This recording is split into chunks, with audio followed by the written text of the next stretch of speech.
keywords and the key constructs used here are perceived benefit and risk of data disclosure. That is, അപ്പോൾ ആ കഴിഞ്ഞത് എൻ്റെ presentation ആയിരുന്നു കേട്ടോ. ഇന്ന് എനിക്ക് പ്രസൻറ്റേഷൻ ഉള്ളൊരു ദിവസമായിരുന്നു. അത് കഴിഞ്ഞ് വൈകിട്ട് ഇന്ന് ഓൺലൈൻ ക്ലാസ്സിൻ്റെ പ്രസൻറ്റേഷൻ ആയിരുന്നു. ഓൺലൈൻ ക്ലാസ് ഉണ്ടായിരുന്നുള്ളൂ. അതൊക്കെ കഴിഞ്ഞ് ഞാൻ ഒരു ബർത്ത്ഡേ പാർട്ടി ഉണ്ടായിരുന്നു കേട്ടോ. അപ്പോൾ അതിന് പോവുകയാണ്. എൻ്റെ ഒരു ബെസ്റ്റ് ഫ്രണ്ട് ഉണ്ട്, അവളുടെ കസിൻ്റെ മോൻ്റെ 2 മക്കളുടെയും ബർത്ത്ഡേ ആണ്. അപ്പോൾ അതിനൊന്ന് അങ്ങനെ പോകാമെന്ന് ഓർത്ത് പോയതാണ്. അപ്പോൾ മോൻ്റെ ഫസ്റ്റ് ബർത്ത്ഡേ ആണ്. അതുകൊണ്ട് കുറേ ബലൂൺ, ഇപ്പം നല്ല ആഘോഷമല്ലേ, നല്ല രസമല്ലേ.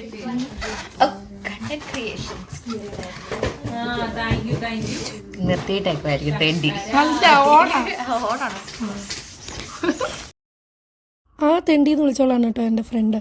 അപ്പം ഞങ്ങൾ ഇവിടെ വന്നിട്ട് പരിചയപ്പെട്ടതാണ്. ഇവൾ വേറൊരു സ്ഥലത്തും ഞാൻ വേറൊരു സ്ഥലത്തുമായിരുന്നു. പക്ഷേ ഞങ്ങൾ എന്തൊക്കെയോ സാഹചര്യങ്ങൾ കണ്ട് ഞങ്ങൾ ഒരുമിച്ചായി, ഒരേ വീട്ടിലായിരുന്നു. അങ്ങനെ ഞങ്ങൾ കൂട്ടുകാരായി. ഇപ്പം നല്ല നല്ല കമ്പനിയാണ് കേട്ടോ. അപ്പോൾ ഇവളാണെന്ന് നാട്ടിൽ നിന്ന് വന്നതും എൻ്റെ സ്റ്റുഡിയോയുടെ പാൻറ്റ് അങ്ങനെ സാധനങ്ങളെല്ലാം തന്നതൊക്കെ ഇവളായിരുന്നു. ഇവൾ നാട്ടിൽ പോയിട്ട് തിരിച്ചു വന്നായിരുന്നു. അതൊരു PSW എന്ന് പറയും കേട്ടോ, നമ്മുടെ പോസ്റ്റ് സ്റ്റഡി വർക്ക് വിസയിൽ തിരിച്ചു വന്നതാണ്. വേണമെങ്കിൽ നാട്ടിൽ പോവാം, നാട്ടിൽ പോകാത്തവരും ഉണ്ട്. പൊക്ക് നാട്ടിൽ പോകേണ്ട ഒരു സാഹചര്യം ഉണ്ടായിരുന്നുകൊണ്ട് എൻ്റെ കൂടെ ഡാൻസ് കളിക്കുന്ന ഒരു കുഞ്ഞുണ്ടായിരുന്നു. ആ കുഞ്ഞിനെ നാട്ടിൽ വിടാൻ പോയതാണ്. അത് ഇവളുടെ കുഞ്ഞാണ്. അപ്പോൾ എന്തായാലും നമുക്ക് ബർത്ത്ഡേയിലേക്ക് തിരിച്ചു വരാം. ഇവിടെ ഓർഡർ ചെയ്ത് സ്ട്രോബെറിയുടെ നല്ലൊരു കേക്കായിരുന്നു കേട്ടോ. അത് ഇവിടെ ഒരു അവിടെ പേര് എയ്ഡൻ എന്നാണ്. അങ്ങനെ ഞങ്ങൾ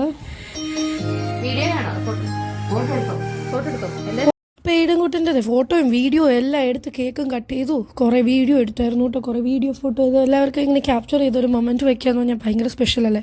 എനിക്കും ഇവൻ്റെ ബർത്ത്ഡേ ആഘോഷിച്ചുകൊണ്ടിരുന്നപ്പോഴെല്ലാം എൻ്റെ മോൻ്റെ ബർത്ത്ഡേയുടെ കാര്യങ്ങൾ ഓർമ്മ വന്നുകൊണ്ടേ ഇരിക്കുകയായിരുന്നു കേട്ടോ.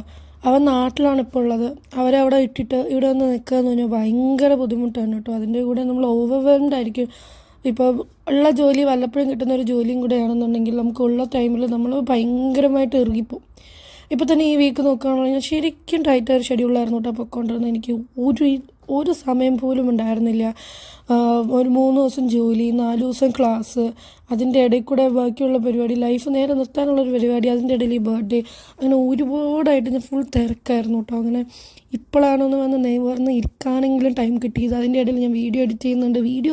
കുറേ വീഡിയോസ് എടുത്ത് വെച്ചിട്ട് ഇതുവരെ എഡിറ്റ് ചെയ്യാത്ത വീഡിയോസ് ഉണ്ട് കേട്ടോ. അപ്പോൾ എനിക്ക് ചിലപ്പോൾ ആലോചിക്കുമ്പോൾ സങ്കടം തോന്നാറുണ്ട്, ചിലപ്പോൾ ആലോചിക്കുമ്പോൾ സന്തോഷം തോന്നാറുണ്ട്. അത്രയും ബിസി ആയിരിക്കുന്നതുകൊണ്ട് ഞങ്ങൾ പല കാര്യങ്ങളും ഇപ്പോൾ ആലോചിക്കാറുമില്ല കേട്ടോ. അപ്പോൾ അത് ഭയങ്കര കാര്യമാണ്.